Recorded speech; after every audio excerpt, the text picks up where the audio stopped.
Why I so chiong hey in my video is because a lot of time when people bought already, then they only ask me. I also learn from my own experience on buying properties or investing in properties. And in this video, although it's not related to Esther, tolong really do your homework. Don't just fall for GRR. GRR does not mean good rental return. Does not mean guarantee rental return. In some day, if the operator doesn't make money, doesn't make enough money, they can just scrap off the entire deal. So if you are tied to that, you buy it, maybe you have cash flow or something. Another thing, the red flag is cash flow. Cash flow is okay, but if too heavy cash flow, you bought it at a very high price, then you get cash flow back, you still need to pay loan. If the cash flow doesn't make sense, you take cash back also no use one. Then second thing is the GRR. You have to be very careful. GRR, not say everything is bad, but if the operator doesn't make money, it's a risk, it's an uncertainty to the buyer.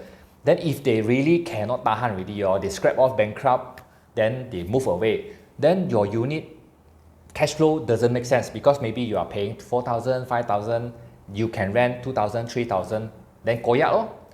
Or second thing is that you can only depend on one type of rental strategy, which probably tourist dependent, Airbnb dependent. You cannot do whole unit rental or room rental because it doesn't have that kind of population to target at the area. Even if you can do also, your negative cash flow is too heavy to kill you already. If you buy something around 400,000, don't just look at the price. Yeah, price cheap. Razak City also cheap Vertica also cheap which we did Vertica also. So you really need to think not just the price but also the value. What is the rental? What is the cash flow that you are going to get? If it's near to LRT or MRT station, how far the walk would be? Is it conducive to walk or not? Is there any future potential growth or not to the area? Why I so chiong hey in my video is because a lot of time when people bought already, then they only ask me, hey, this one can do Airbnb. This one can rent how much?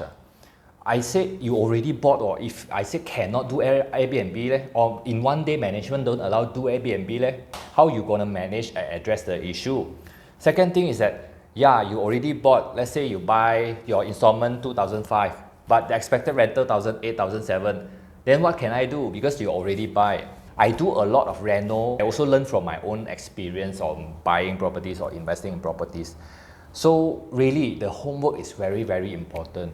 Don't buy already and then you're still not able to answer the question of the cash flow, the rental, the target market, any future growth or not to the area or to the infrastructure. If you can't even answer these 4 questions, right, I would strongly recommend you not to buy.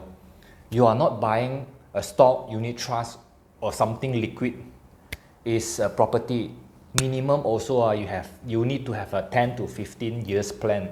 Not that you buy today, if you buy project you cannot sell at all. If you buy sub-sale also, maybe you sell at loss. So whatever it is, auction, sub-sale property, residential property, commercial property, it's not something that you can simply buy and then think later. You see when I mentioned about Rika, the Birch, Esther, all this we already know. Even at project level time, during the undercon time, I can already estimate what is the Birch rental, the Rika rental, which is quite accurate also.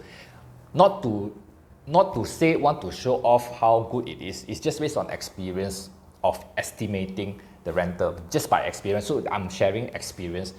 I didn't ask you to simply follow the advice. Okay, I said good, then go and buy. No. Sometimes people say project good, but doesn't mean all the layout is good, not all the size is good.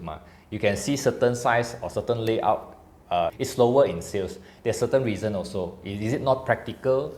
Is it not efficient layout? Is it some weird layout? Also, you need to study. Not just that, oh, Bush is okay, then you can buy all the layout, right? Or Rika is okay, you can buy all the layout, including the dual key, studio, 1 room, 2 room. No.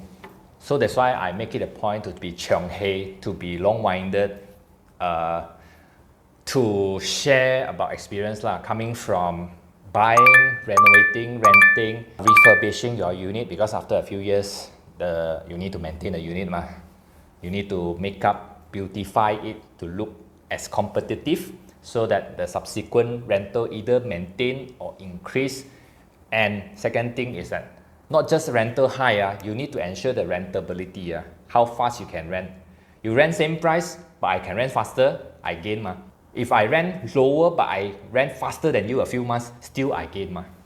And if you have any other project you want to bring me to see, feel free to do it, because I would love to go to other projects to do some videos. Okay, a bit of advertisement. If you have unit you want to reno and rent out, because I rent out a unit already. This is the last unit that I rent out for Esther. It's still available, so only the last unit. So if you have unit wanted to rent out, you want everything 搞定 for you, let me know. And feel free to let me know what kind of content that you like me to do more.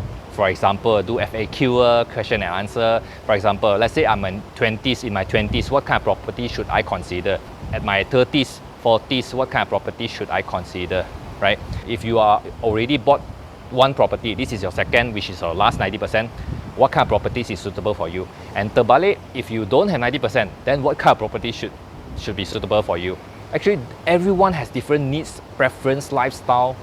I can't say one project, for example, Esther may suit you, may not suit somebody else also. Thanks for coming along and hear my long-winded story, Cheong Hei stories. Follow for more property tour like this. I will see you guys in the next video. Okay, bye.